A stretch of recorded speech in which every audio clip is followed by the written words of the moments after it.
ओडिशा को देशर एक शांतिपूर्ण एवं अग्रगामी राज्य भाव गढ़ी तोड़ाई आम पुलिस बाहिनी सशक्तिकरण आधुनिकीकरण और उपयुक्त भित्तिभूमि विकास अत्यंत अपरिहार्य।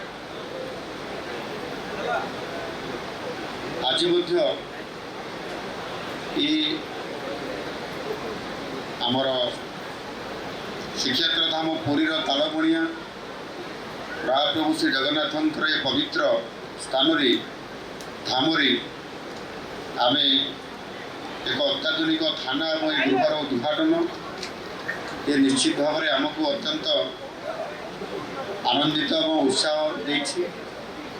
आज यही अवसर में ओडिशार विभिन्न जिले विभिन्न कार्यालय राज्यस्तरीय आंचलिक स्तर से अनेक गुड़ाए आमर थाना सहित